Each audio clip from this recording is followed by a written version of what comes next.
Merci. Soyez un peu actifs pour qu'on puisse aller un peu plus vite. Oui, 2 personnes pour me répondre rapidement. Pourquoi vous êtes là ce matin? Et avant de partir, qu'est-ce que vous voulez savoir avant de partir? Parce que j'ai aussi l'habitude de ne pas suivre même module de formation. Parce que on n'est pas à l'école. On dit qu'on a un programme, à la fin de l'année, on va nous évaluer. Non. Et que des fois, le programme, même, on ne comprend rien.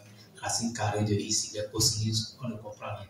Mais je préfère que ça soit un peu plus vivant pour que quand quelqu'un va partir, personne puisse savoir qui ou quel a eu quelque chose avant de partir. Oui, mon cher ami, le nom et ce que votre objectif. Alors, moi, c'est Massi. Alors, par rapport à ce module de formation, mon entreprise qui est en cours, qui est dans la procédure de s'enregistrer à la CCI, j'aimerais savoir, ou j'aimerais avoir les meilleurs conseils dans le domaine pour voir comment, quand une entreprise doit entamer cette procédure et pourquoi une entreprise doit entamer cette procédure. Donc, vous avez l'idée de création d'entreprise, et maintenant vous voulez savoir ce qu'il faut savoir au début et ne pas faire des erreurs. Vous êtes à la bonne place. Félicitations. Ça vous permet de ne pas avoir une entreprise non ligne, comme je l'ai dit souvent. Alors, il y a un deuxième monsieur derrière. Oui. Maman aussi. Ok, on va prendre. Oui. Oui.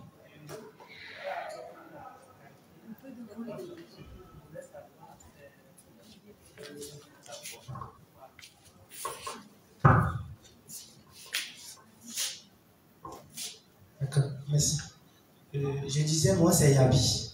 Et par rapport à la fiscalité, ce que moi, je voulais savoir, c'est de nous parler sur les impôts, les avantages que les entrepreneurs qui sont dans le domaine de l'agriculture et de l'élevage, les avantages que nous avions et au niveau de l'impôt surtout. Comme ça, et quel type de structure nous devions pour ne pas tomber dans les erreurs dans le futur. Merci beaucoup.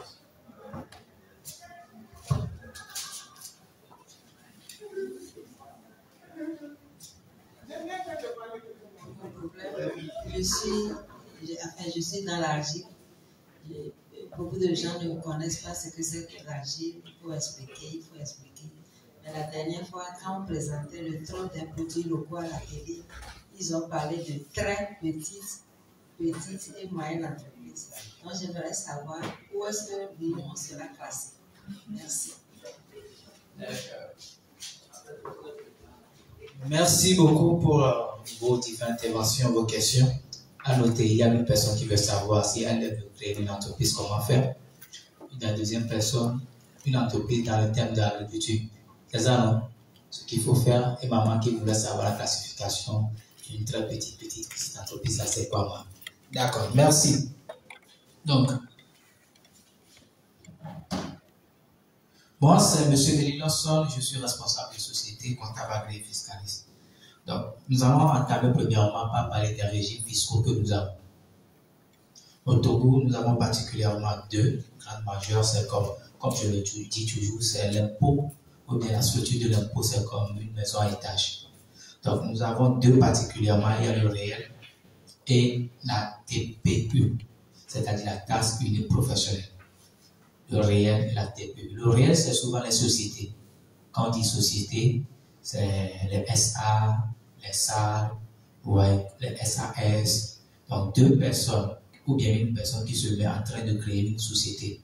Dans les sociétés, nous avons ce que nous appelons les statuts obligatoirement. Donc, eux, ils sont d'office au régime réel. Maintenant, il y a 2 types de régimes. Dans le réel aussi, il y a le réel avec TVA et sans TVA. Alors, le réel avec TVA, ça veut dire qu'il y a la facturation de la TVA. Et la TVA, c'est à 18%. Le réel sans TVA, ça veut dire que la personne n'a pas l'obligation de facturer la TVA. Donc, lorsque votre chiffre d'affaires est entre 0 et 60 millions, et que vous êtes une société, donc vous n'avez pas l'obligation de facturer la TVA. Mais du moment où votre chiffre d'affaires dépasse 60 millions, automatiquement, même si c'est au cours d'une année, le mois dans lequel plutôt, vous avez dépassé la barre de 60 millions, vous commencez déjà par faire la facturation, vous écrivez à l'OTA pour une régularisation de la situation. Jusque-là, c'est bon? D'accord. En plus, vous pouvez décider d'être au réel avec TVA, même si votre chiffre d'affaires est de 0. Donc ça, c'est un choix, comme les jeunes entrepreneurs le font pour participer au marché public, c'est un choix.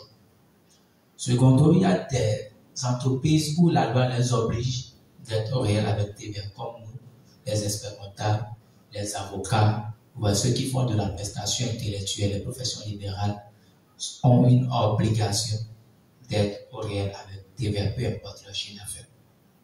La TPU est scindée en deux. Donc, nous avons la TPU forfaitaire et la TPU déclarative.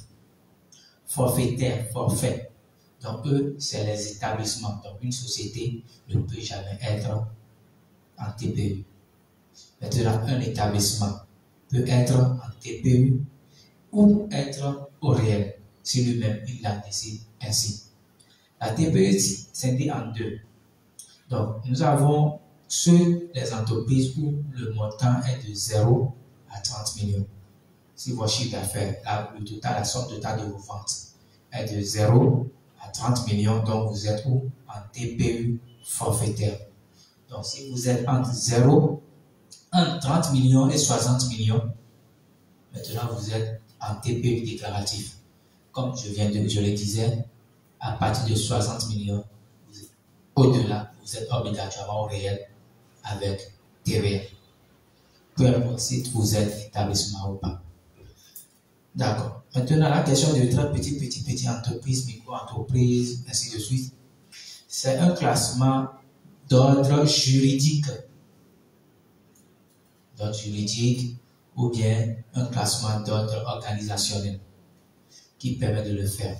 Mais sur le plan fiscal, il n'y a pas cette option-là. Sur le plan fiscal, il y a l'établissement, comme les établissements, nos mamans qui vendent dans le marché, qui ont des étalages, vous voyez, ceux qui font alimentation générale, eux, tous ont les mains dans les établissements des entreprises individuelles. Je sais pas si vous comprenez. Maintenant, il y a les sociétés. Et maintenant, dans la nomenclature, on peut dire une personne qui a une seule société, il est la seule personne dans l'entreprise que son chiffre d'affaires ne dépasse pas peut-être 10 millions là, on peut le classer selon en fait les statistiques. L'État fait sortir des lois pour pouvoir mieux structurer l'économie d'un pays. Donc c'est pour cela qu'il peut dire, ok, quand une entreprise dans un secteur donné a un chiffre d'affaires de temps, un tel nombre de salariés, disons qui sont micro-entreprises. Souvent, ce sont ces statistiques-là qui permettent à la banque de voir s'ils vont faire des prêts, à quel niveau, et c'est ça qui permet de voir l'économie nationale, sous-régionale, ainsi de suite. Donc c'est juste ça. Oui, c'est ça. Si vous êtes seule personne, c'est-à-dire que vous êtes à vous seul, c'est-à-dire que vous êtes un travailleur indépendant, en fait, c'est un peu ça. Vous êtes un travailleur indépendant, mais du moment où vous créez votre entreprise, soit vous le créez en tant qu'établissement, soit vous le créez en tant que société. Maintenant, votre chiffre d'affaires, maintenant vous dira si vous êtes en TPU en tant qu'établissement ou bien réel sans TVA en tant qu'établissement. Donc la nomenclature là ne se fait pas sur le plan fiscal. Maintenant, c'est sur le plan juridique, sur le plan nomenclature étatique, pour pouvoir savoir dans la sous-région quel type d'entreprise, quel est l'écosystème, pour que la banque puisse savoir comment faire des prêts. Et que, c'est ça qui permet de classer des grandes entreprises, des PME, PMI, entreprises intermédiaires, entreprises micro-entreprises. Vous voyez. Donc, on y va. Le classement des régimes en haut, nous avons ceux qui, il y a le régime réel avec TVA, qui est en haut, le saumon au Togo. Sachant que la façon dont le code togolais est écrit, ou bien la nomenclature togolaise, elle est différente dans chaque pays. Donc, ce n'est pas obligatoirement ce qui se fait ici, qui se fait. Auparavant, c'était trois. Nous avons le réel, le synthétique et la TPU. Donc, après la réforme de 2019, nous avons simplement que deux qui sont encore scindés en deux. Donc, nous avons le réel avec TVA en haut. Après, nous avons le réel sans TVA. Nous avons ensuite le système déclaratif pour les établissements. Et en bas, nous avons la TPE. Donc, quand vous voyez un Z-man payer 7 impôts, c'est normal, parce qu'il fait une activité économique. Donc, ça veut dire quoi? Il est dans le forfait. Quand vous voyez les alimentations générales que vous avez, souvent, il y a des jeunes qui font des plats à porter. C'est ça, non? Ah, eux, ils sont un établissement, système forfaitaire. Si vous voyez, par exemple, un atelier de couture, vous voyez, de couture, de tresseuse, qui commencent par payer les impôts, c'est les établissements. Donc, quels sont les différents types d'impôts que nous avons? Nous avons différents types d'impôts. Il y a des impôts qui sont liés à l'État, des impôts qui sont liés aux collectivités. Donc, comme impôt lié à l'État, nous avons l'impôt sur les sociétés, la taxe sur valeur ajoutée, les véhicules, la taxe sur les véhicules à moteur, l'impôt minimum forfaitaire, et les revenus sur les transports routiers. Donc, ce sont des impôts. Quand nous le payons, c'est à l'État.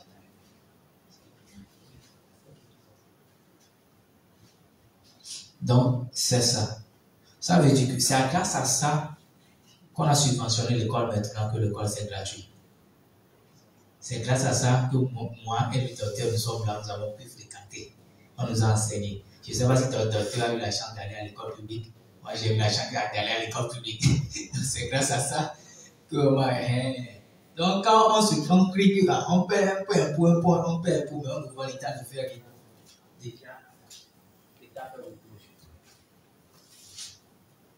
Ok, c'est grâce à ça que nous avons les hôpitaux, c'est grâce à ça que nous avons les routes. Donc, en tant qu'individu, on doit aussi chercher à faire quoi? À faire de notre mieux pour payer au moins les impôts. Les impôts locaux, heureusement, il y a la décentralisation. À chaque quartier de Lomé, maintenant, il y a les communes et les maires. Donc, eux aussi, ils ne doivent pas obligatoirement attendre l'État pour que l'État les subventionne. Donc, il y a des impôts que nous payons qui sont directement alliés à eux. Donc, par exemple, la taxe foncière. Lorsque vous habitez dans un quartier, vous êtes propriétaire terrain quelque part, les impôts que vous payez sur l'habitation, c'est ça qu'il y a la taxe foncière qui sont directement versées à eux. Il y a aussi la taxe d'habitation. Quand vous êtes togolais, vous vivez au Togo, vous devez, même si vous n'avez pas votre propre terrain, mais votre propre habitation, quelque part, que vous vivez en tant qu'opérateur économique, vous devez payer la taxe d'habitation. Et ça varie de 2 000 francs jusqu'à 30 000, 40 000, etc. En fonction de votre maison. Si c'est 8 chambres, c'est différent. Si c'est. Alors, donc si c'est chambre salon à étage aussi, c'est différent. Donc, à part ça, nous avons aussi la TPE elle-même dont on parle, c'est des impôts de la collectivité. Nous avons la patente, les droits de voirie et la taxe spéciale sur les tourismes. Il y a 8 taxes aussi qu'on avait enlevées, c'est la taxe d'enlèvement d'ordures. Je ne sais pas si vous avez remarqué ça. Auparavant, il y a la mairie qui circule souvent gratuitement. Ces temps-ci, ça a diminué. Voilà. Ça a diminué. Donc, c'est plus ou moins ça. Il faut s'ouvrir. Donc, les sociétés privées reviennent sur le terrain. Auparavant, ils avaient disparu. Maintenant, ils reviennent. Donc, c'est la suppression de cette taxe-là qui a fait que ça a été comme ça. Donc, il faut savoir qu'il y a des taxes qui sont liées sur le chiffre d'affaires que nous faisons. Quand nous faisons notre chiffre d'affaires, il y a des impôts qui sont soit alliés à cela, en fonction de notre régime précédemment établi. Donc, il y a la TVA, comme je viens de le dire, mais la TVA, ce n'est pas toutes les entreprises. Par exemple, la banque ne prend pas la TVA. Lui, il prend la taxe sur l'activité financière. Les assurances, ils ne prennent pas la TVA. Eux, ils prennent l'impôt, la taxe sur l'activité d'assurance. Vous voyez, il y a des fois aussi les billets, quand nous prenons des avions, il y a des taxes là-dessus qui n'ont rien à voir avec la TVA. Donc, ce sont des taxes qui grèvent le chiffre d'affaires, bien l'activité que l'on fait. Ça peut aller. Donc, après ça, nous avons la tarif sur la convention d'assurance et les droits d'enregistrement. D'accord.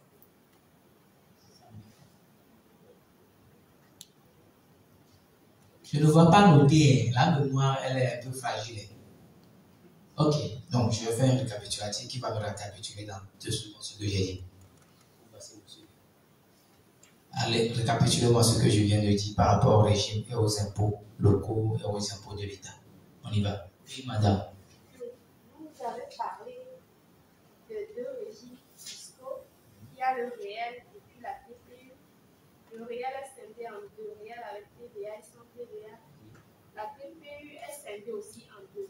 Le forfaitaire. Maintenant, le second, je ne l'ai pas saisi. Merci. Le forfaitaire et le déclaratif.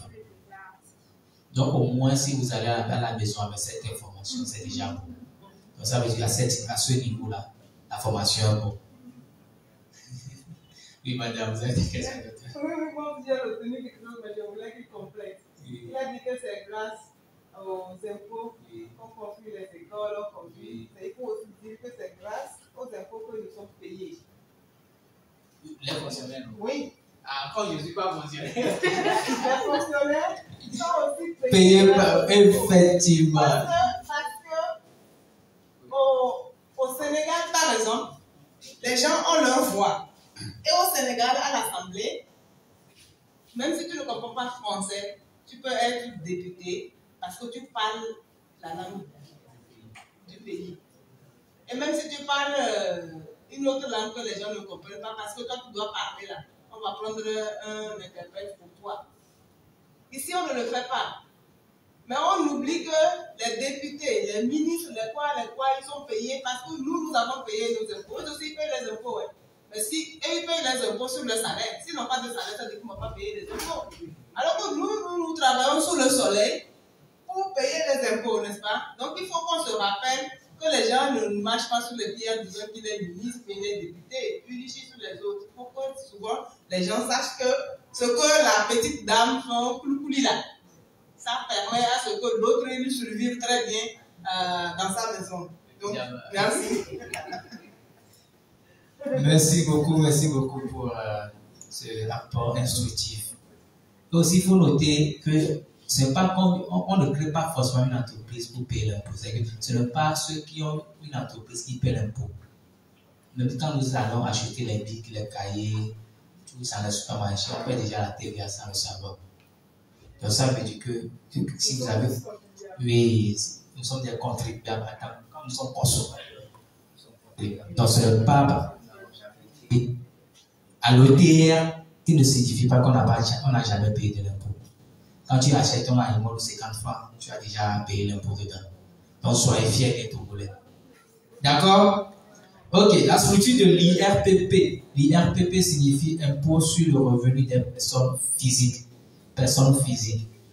Donc souvent les établissements, quand on prend une personne physique, quels sont les revenus qu'il peut avoir? Une personne physique, quels sont les revenus qu'il peut avoir et comment l'impôt se calcule. Donc, nous avons les revenus d'emploi. Emploi, ça signifie quoi? Ça veut dire qu'il est salarié et on lui paie un salaire. On est d'accord? Ou soit, il est gérant dans une société et il reçoit des allocations. Est-ce que jusque-là, on se comprend? Donc, ce sont les revenus qu'une personne peut avoir. Après, nous avons les revenus fonciers. C'est-à-dire, il est propriétaire d'une maison et à la fin, il reçoit quoi? Le loyer. En fait, ils ont pensé à tout pour que l'impôt ne les échappe pas, quoi. Ils savent qu'attaquer un Dieu. Soit c'est salaire, soit tu as ton salaire, ou bien, soit tu es directeur de société et tu te dis qu'il n'y a pas de salaire, donc tout ce que tu reçois comme avantage là, on impose. Ou soit toi-même, tu as construit ta retraite.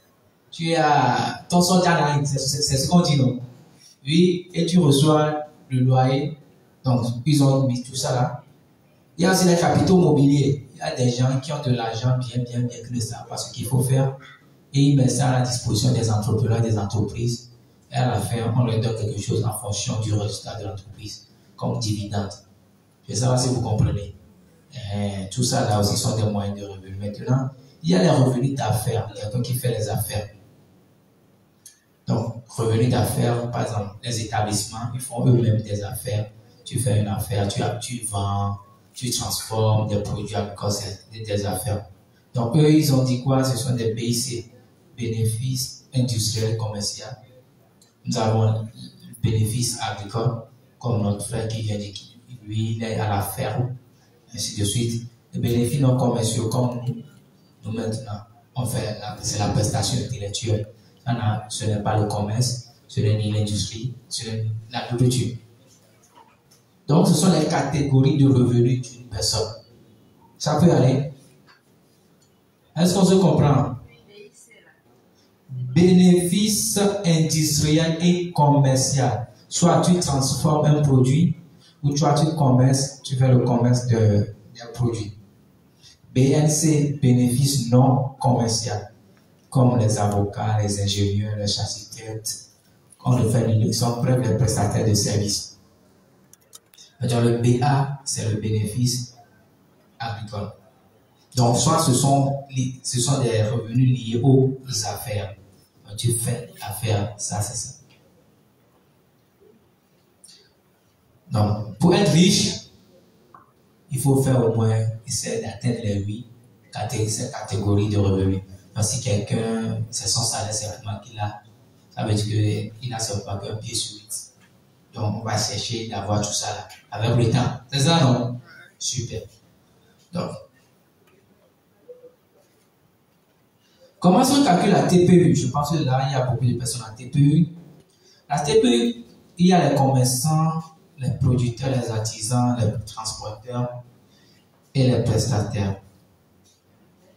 Maintenant, lorsque votre chiffre d'affaires est en deçà de 30 millions, c'est-à-dire vous êtes en TPU forfaitaire, il y a une grille déjà préétablie à notaire. Il voit votre chiffre d'affaires et il vous donne le montant.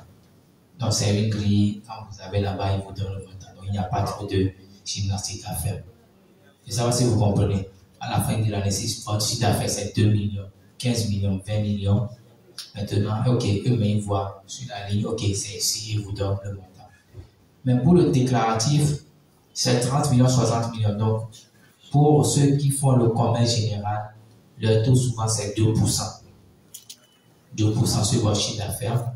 Et ceux qui sont dans le domaine de service, c'est 8%. Oui, madame.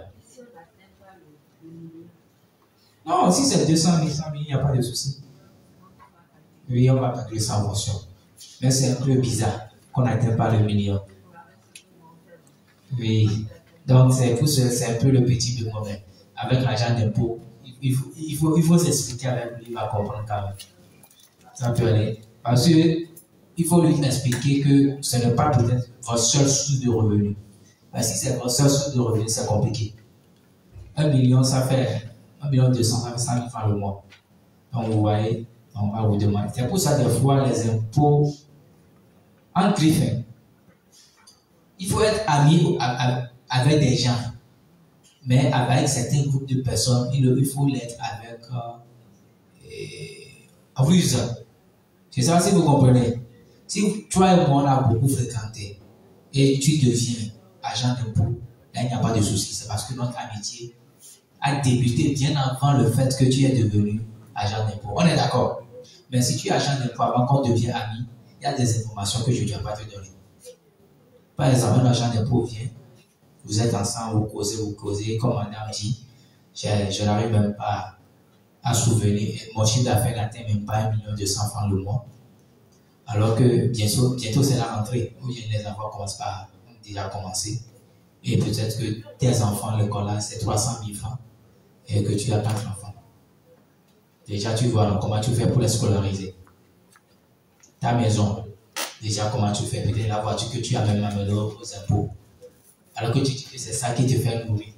Des fois, il nous pose comment va la famille, est-ce que les enfants, ils vont bien. Tu vois, il pose des questions pour te familiariser. C'est normal. Pour que tu puisses te désarmer, tu te sens à l'aise, que tu ne commences pas à parler. Tu parles bien. Et il recueille des informations pour essayer de voir si vraiment ce que tu penses. Il faut que l'amitié aussi puisse être un peu... On se comprend? D'accord. Parce qu'il faut que ça soit purement professionnel. Maintenant, la deuxième partie, comment tirer profit des avantages fiscaux? Il faut savoir que dans le code, nous avons des avantages que le code même nous donne lorsqu'on lit bien. Et la loi nous donne la largesse de l'exploiter. Mais le faire à tort et à travers aussi est une mauvaise chose. C'est-à-dire minimiser le chiffre d'affaires. Vous voyez, ce n'est pas une bonne chose. Si on vous prend pour ça, ce n'est pas... Ou bien faire des détournements de fonds, et ainsi de suite, ce n'est pas une bonne chose. Donc on peut déclarer 100% chiffre d'affaires qu'on fait, tout ce qu'on fait. Mais avec le code même, avoir des économies d'impôts. Donc, comme on le dit, l'IMF, c'est l'impôt minimum forfaitaire qui est payé souvent au niveau du réel. Au niveau du réel, c'est-à-dire quoi? Lorsque l'impôt sur les sociétés, actuellement, c'est 27%. Lorsque vous faites une activité et que à la fin de l'année, vous avez un bénéfice, donc vous payez 27% sur le bénéfice. À défaut que vous payez les 27%, vous devez payer au moins 1% du chiffre d'affaires. Remarquez qu'on avait dit au niveau de la TPU, pour ceux qui font le commerce négo, c'est 2%. C'est ça, non? Ok. Et ceux qui font le service, c'est 8%. Donc, ce qui fait qu'au niveau du c'est 1%. Je ne sais pas si on se comprend. Je dis au niveau du réel, l'IMF, le minimum, c'est 1%. Je ne sais pas si on se comprend. D'accord. Donc déjà, il faut voir. Ce n'est pas parce qu'on dit en TPU ou bien on dit que c'est petit que ça vous a. Je ne sais pas si on se comprend. Est-ce qu'on se comprend? Déjà au niveau du taux, le réel est déjà avantageux. Parce que si on prend le chiffre d'affaires, au niveau de la TPE déclarative,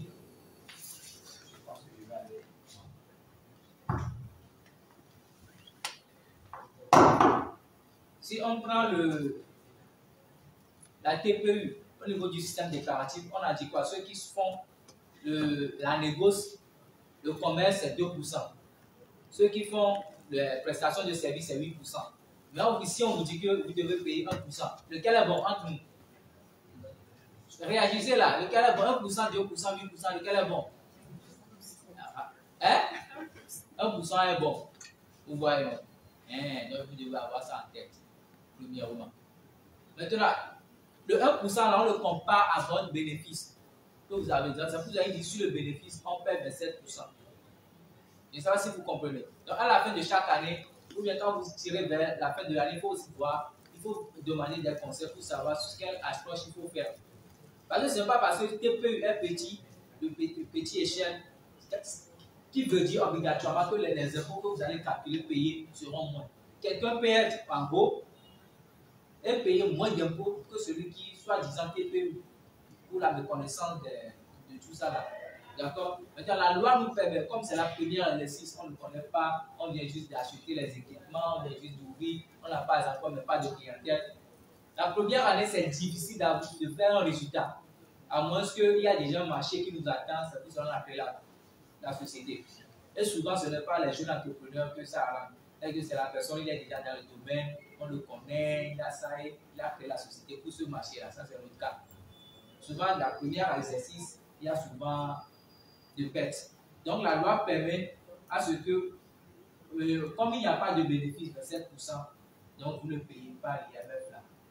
Le minimum de la première année, la loi vous laisse. Déjà, à partir de la deuxième année, on ne commence pas à décompter. Est-ce que c'est un peu clair? Donc, c'est les avantages. Donc, il se pourrait que vous allez aux impôts, l'agent d'impôt ne sait pas quand est-ce que vous avez créé l'impôt. Il a créé la société, oui, vous calculez l'IMF pour ça. Donc, vous êtes regardant sur ça. Ce sont des choses qui arrivent. Par exemple, si on prend aussi la patente.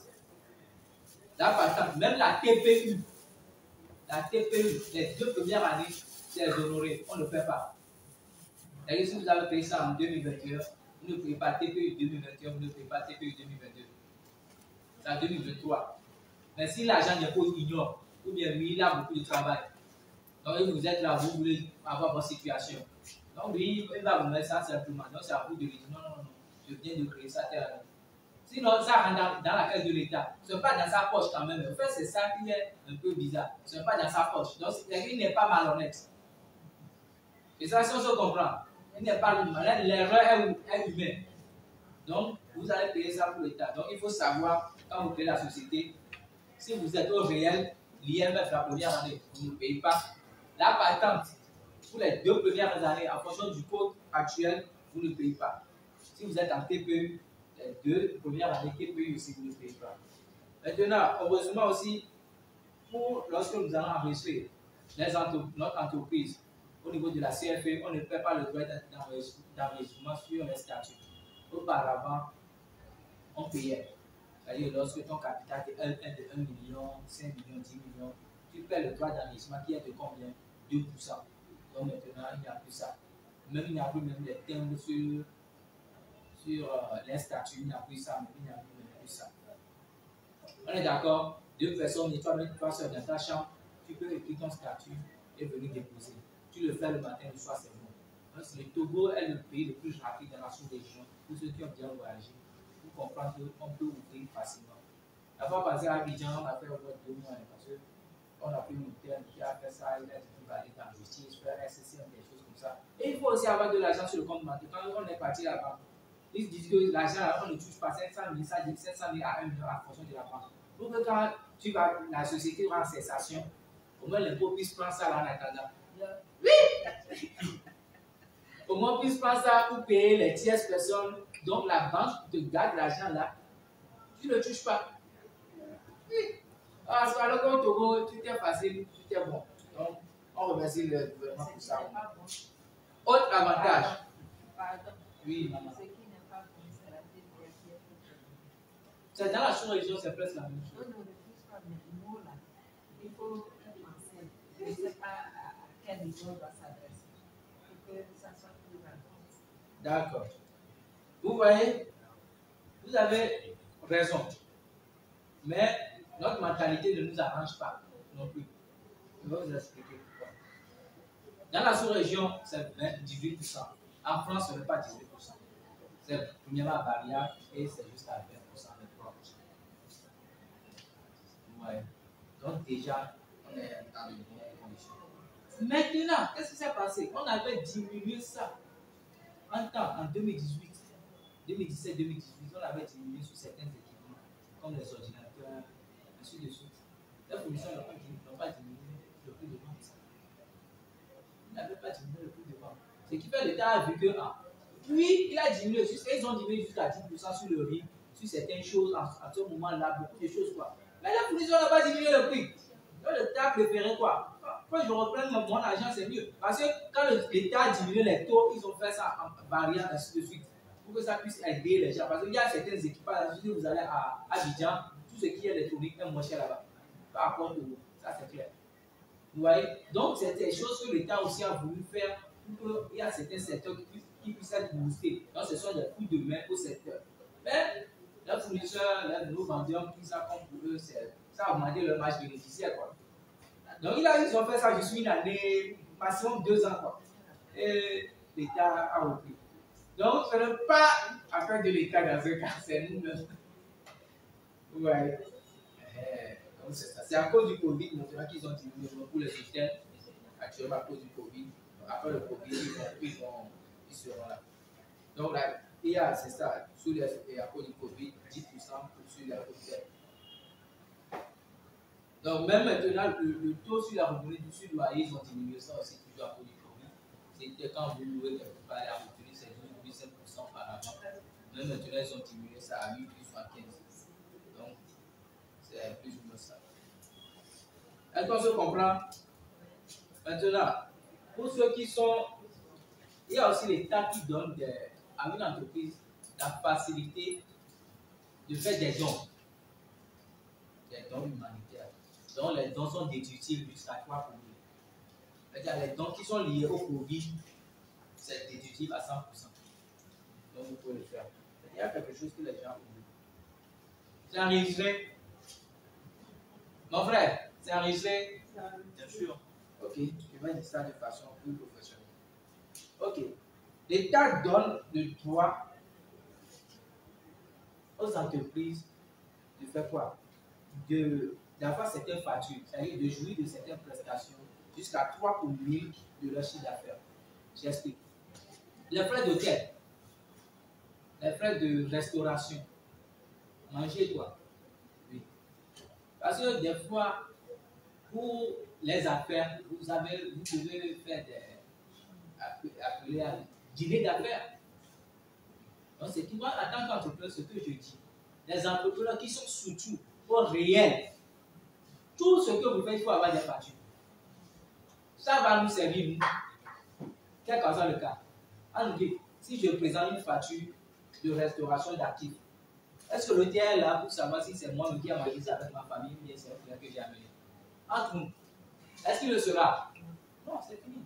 On me donne le droit de déduire tout ça là jusqu'à 3% du chiffre d'affaires.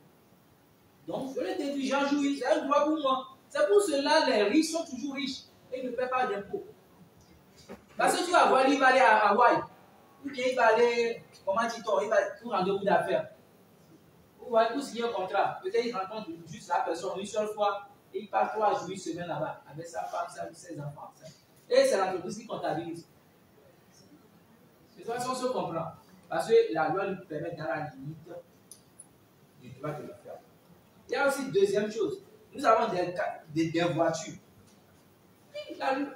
On doit utiliser c'est un reçu de carburant. Parce que la loi sait que le droit sait ou bien le fiscaliste sait que le directeur a besoin de carburant pour rouler. Donc, collecter au maximum.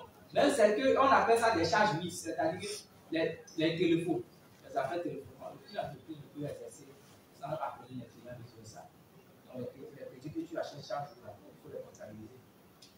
Les carburants, il faut les comptabiliser. Il y a des choses qui sont des charges mises, qui sont comment. En fait, c'est le défaut d'avoir des factures qui ne nous permettent pas d'en jouer. Donc, quand vous êtes au réel, faites tout pour avoir des factures, même si c'est privé, tout, faites tout. Et puis, amenez ça à votre comptable.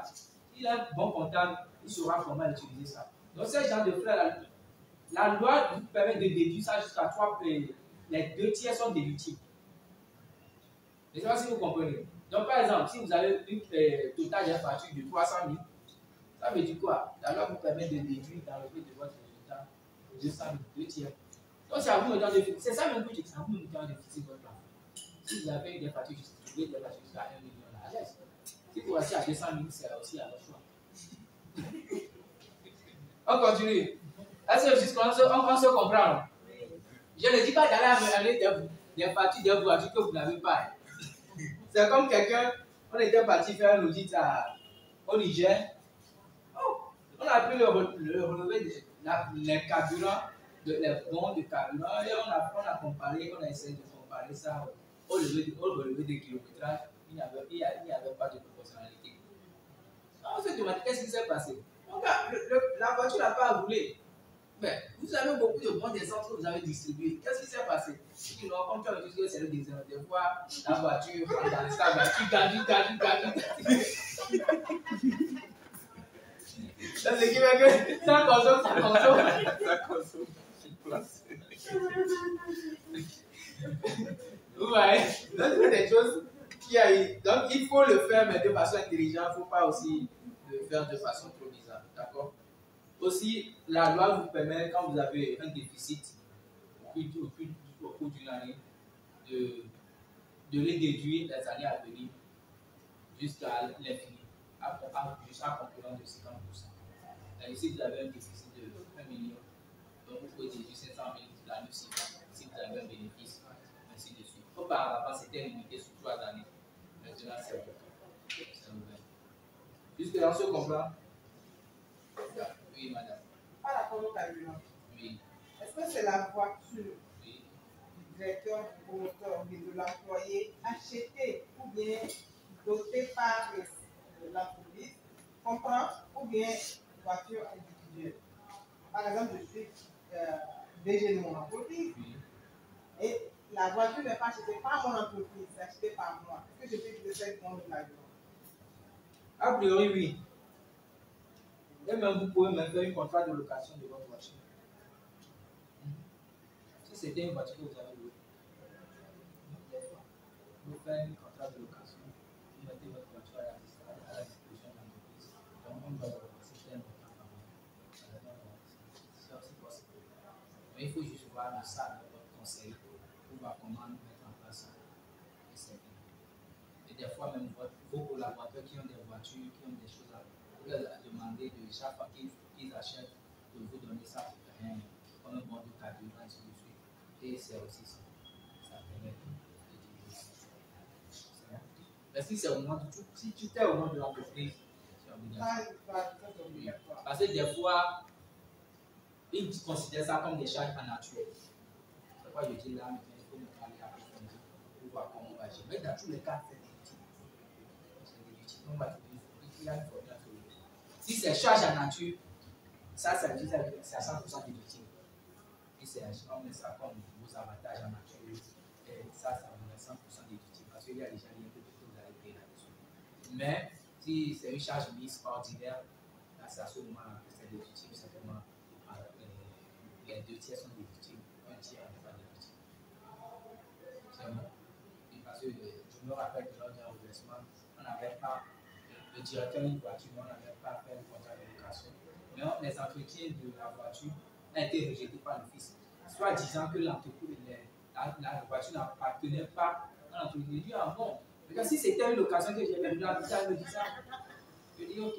Des fois, les redressements viennent nous réveiller. On ne va pas me frapper 2 fois sur un cas. Les situations se comprennent. Donc la personne il a compris.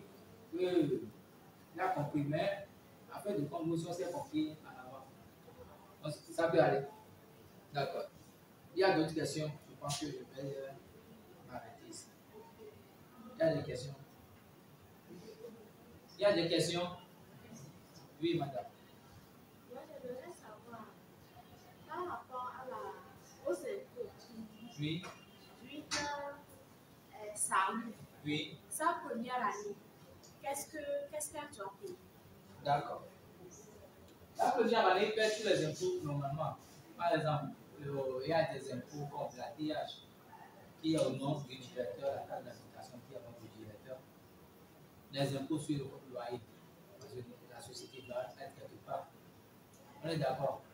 Si c'est un problème, si l'immeuble appartient à la société, c'est bon. Mais si l'immeuble est nouveau, il doit payer ça. Donc, s'il a des salariés, il doit payer les impôts sur les salariés. Oui, c'est ce que j'en ai. Il y a la DE qui est en fonction du loyer, le droit d'enregistrement. Parce qu'on suppose que tous les contrats doivent être enregistrés. Donc, c'est ça aussi pas payant. Ça, c'est toujours en fonction du loyer. Donc, la taxe d'habitation, c'est 39 000 ou 30 000. C'est les deux prix qu'ils utilisent. Souvent, de façon naturelle. La retenue sur le loyer, c'est 8,75. Comme je viens de le dire sur le loyer. Si ton loyer, c'est 15 000, il faut juste appliquer 8,75. Mais il faut rappeler que normalement, ce n'est pas à la charge de l'entreprise, mais c'est à la charge du propriétaire. Je ne sais pas si on se comprend. C'est à la charge du propriétaire. C'est pour le compte du propriétaire. Mais si le propriétaire ne comprend pas, vous êtes obligé de supporter. Mais ce n'est pas déductible.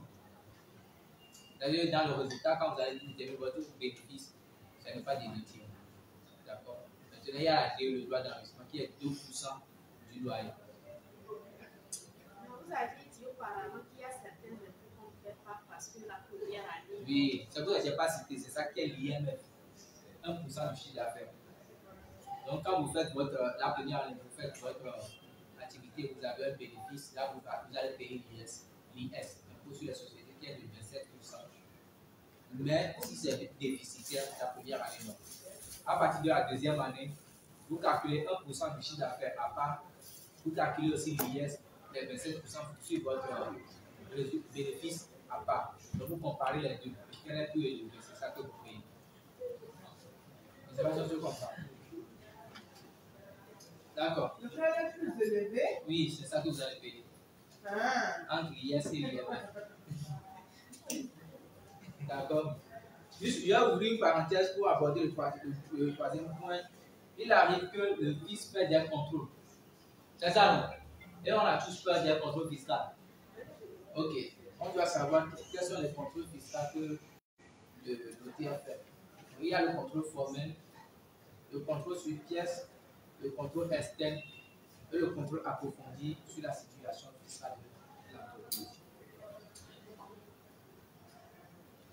Le contrôle fiscal, il est constitué par la de s'assurer que toutes les rubriques des documents de déclaration du paiement renseigné. Quand vous allez faire une déclaration, ils vont voir par exemple sur la TVA, si vous avez bien renseigné le DIF, vous voyez, le quartier, est-ce que déjà derrière, est-ce que vous avez renseigné les lignes des fournisseurs, formellement, est-ce que tous les terrains c'est bon. Quand vous allez déposer votre DAS, votre déclaration annuelle de salaire, est-ce que c'est bien fait. Quand vous allez déposer vos états financiers, ils bénéficient tout à bilan, actif égal passif, c'est l'imposance qu'ils font.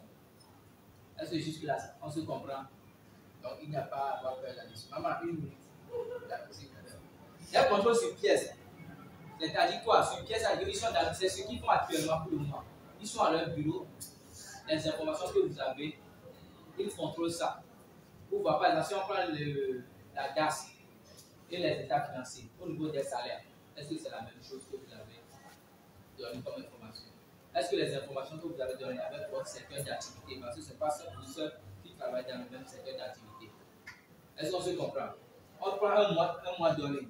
Vous avez dit que vous avez déclaré, vous avez simplement fait 10 millions de chiffre d'affaires au cours du mois de février en termes de TVA. Alors qu'il y a une autre entreprise qui dit qu'il a acheté chez vous quelque chose de 50 millions. Oui, parce que quand vous facturez la TVA, et que lui vous paye, lui doit aller récupérer. Vous voyez, donc ce sont des recoupements qu'ils font, donc on appelle ça des contrôles sur pièce. Donc il faut essayer de voir tout ça pour qu'il y ait une compréhension. Donc on peut vous faire un redressement par rapport à cela. Les contrôles externes. Externes, ça veut dire quoi? Ils viennent, c'est-à-dire qu'ils chez eux, ils viennent à votre entreprise pour faire des contrôles. Et ces contrôles-là, il y a ce que nous appelons les contrôles ponctuels. C'est un peu rare. J'ai une fois vu ça pour le moment dans ma vie. C'est-à-dire qu'ils viennent immédiatement, ils ne vous disent rien. Ils viennent, ils vous disent, nous sommes là pour contrôle.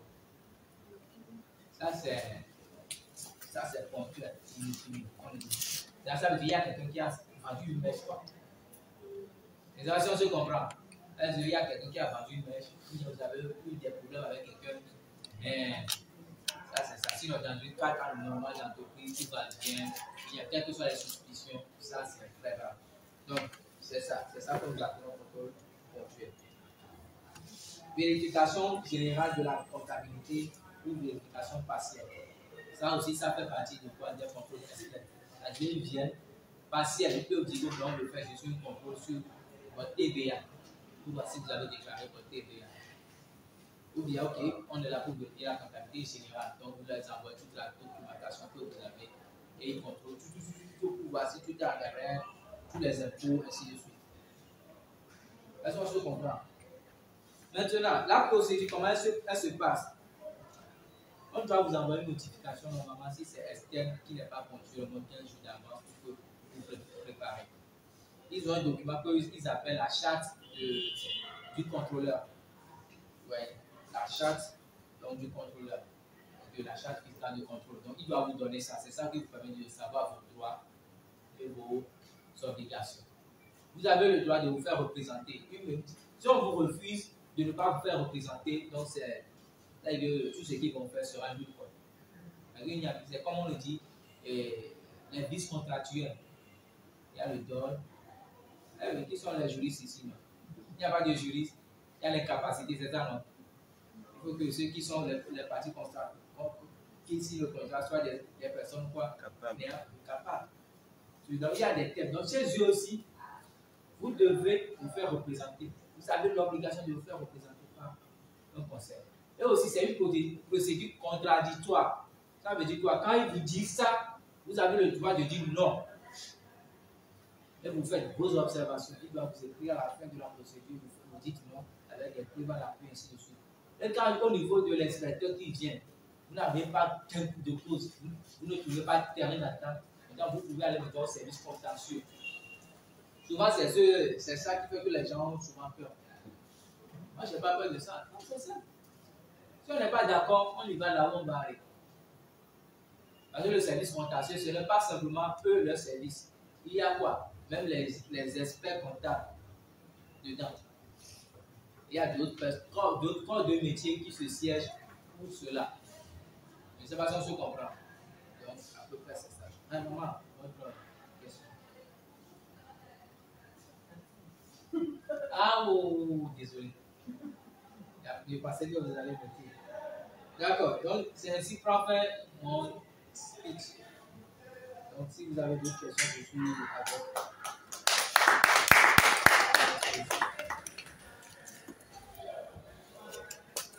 Il n'y a pas de questions? Il y a une dernière question, je disparais.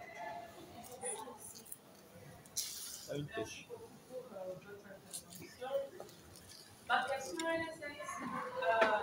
une entreprise qui a commencé sans TVA. Oui, sans TVA, oui. Qui fait des produits de consommation de masse. Oui. Et qui ne facture pas la TVA. Maintenant, il fait un chiffre d'affaires plus que 60 millions, donc il faudrait qu'il passe à la TVA. Maintenant, ce changement va se répercuter normalement sur les consommateurs, puisque c'est chez les consommateurs qui récupèrent la TVA pour l'État. Donc, le prix du produit devra changer ça. Oui. C'est ma question. Est-ce que ça doit changer ou bien est-ce qu'il y a une autre façon de faire? D'accord. Je vais te répondre sur deux plans. Premièrement, sur le plan fiscal et sur le plan anti-entrepreneur. Sur le plan fiscal, c'est obligatoire. Ce n'est pas toi qui va même écrire quoi. Toi, le mois là que tu fais l'observation, tu commences immédiatement par faire quoi? Par changer. La plus, il faut tenir une bonne comptabilité. Ça m'est arrivé. Ça m'est arrivé. Quand il y a où il est dans le régime, sans TVA. Première année sans TVA, deuxième année, il a financé sans TVA. Et je lui dis, comme c'est sans TVA, on n'a pas l'obligation de faire toutes les déclarations du mois. Ok. Janvier, je lui ai demandé de m'envoyer les pièces, silence radio. Donc c'est quand lui se réveille qu'il m'envoie les pièces. On est jusqu'à juin. Et on m'appelle. Il dit qu'il y a un courrier de TVA, il va aller prendre. J'étais parti pour prendre. Vous imaginez, de janvier à mars, 3 mois, il a fait 120 millions de chiffre d'affaires. Wow. Que je ne me suis même pas occupé. Ça veut dire quoi? Première des choses, c'est quoi? Il n'est plus réel sans TVA. Il est réel avec un TVA.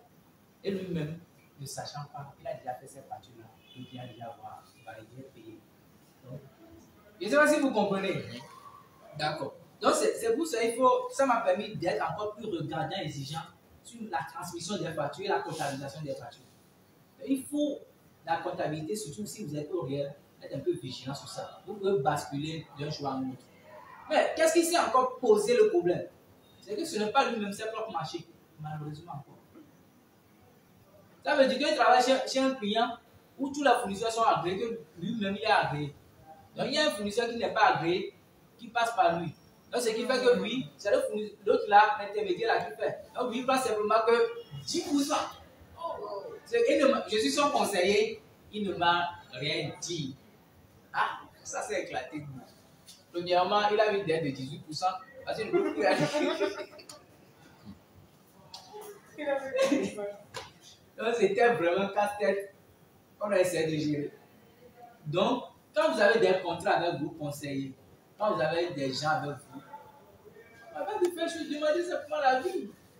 Parce que ce n'est pas tout l'argent, tous les agents qu'il faut manger. Ce n'est pas parce qu'il y a des millions qu'il faut manger, sinon tu auras des problèmes avec.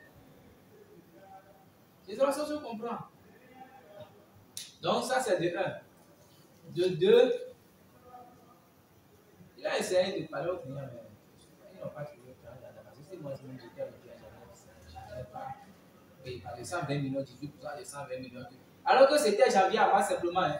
Je parlais de coût, ça veut dire qu'il y a encore 3 mois. De avril, mai, juin, des factures qui sont déjà en attente, qui vont subir les mêmes problèmes. En tout cas, ça a été top. Maintenant, pour vous, il va falloir obligatoirement trouver un moyen pour récupérer. Ça, c'est clair. Maintenant, vous allez réfléchir maintenant pour voir comment vous allez faire pour récupérer. Soit en augmentant un peu le produit, en changeant de design, bien envoyer comment vous allez faire. Vous allez voir, c'est pour cela qu'il y a des sociétés qui ne vendent plus les hamburgers à 1000 francs. Ça, c'était 1000 francs, 1000 francs, 1000 francs, 1000 francs. Maintenant, c'est revenu à 1200. Je ne sais pas si vous avez remarqué. Oui, c'est les 200 là, c'est plus la TVA. Oui, parce que ça, auparavant, ils étaient réel, simplement, établissement réel, simplement. Donc, arrivé à un niveau, ils doivent obligatoirement faire quoi? Facturer la TVA. Donc, ce n'est pas eux qui doivent supporter. Ils sont obligés de changer leur prix à cause de la TVA. On peut aller. Oui. Deux questions terminées. À cause du temps. Oui. Madame, on va prendre madame. C'est pas une question, c'est un accord. C'est-à-dire que quand vous arrivez à 50 millions et tout, ça veut dire que vous pouvez aussi bénéficier de ce qu'on appelle la mise en échelle. N'est-ce pas? La mise en la mise en échelle. Oui, Et puis, il y a pour fabriquer quelque chose, vous avez des coûts fixes. La production d'échelle en grande quantité, production Voilà. en quantité. Maintenant, si vous avez 60 millions par rapport à ce que vous aviez avant, ça veut dire que maintenant vous produisez plus. Mais ce n'est pas forcément que vos coûts fixes aient changé. Donc, ça peut aussi combler les TVA de telle sorte que vous n'augmentez pas le prix. Parce que si vous augmentez le prix, alors que quelqu'un était déjà votre concurrent qui était déjà sous TVA, qui a facturé, et maintenant votre prix va le dépasser, ça veut dire que vous allez perdre votre marché. Donc, il faut voir aussi comment est-ce que la mise en échelle aussi va pouvoir vous aider à ne pas, c'est-à-dire quelque part, ça ne sera pas aussi seulement ça, mais allez pédaler encore plus pour avoir plus de clients. Lorsque vous avez plus de clients, votre bénéfice augmente, donc ce que vous allez payer va se compenser. Voilà. C'est pas original. Là, c'est un peu côté entrepreneuriat. Voilà. Il faut vraiment réfléchir. Des fois même, vous sortez d'autres produits phares sur lesquels vous savez que ça, ce sont des produits pour tout le monde. Et il y a des produits phares, vous voyez, c'est un peu... Ça fait vraiment cause d'insomnie. On est désolé. Oui, madame, votre dernière question. Moi, j'aimerais savoir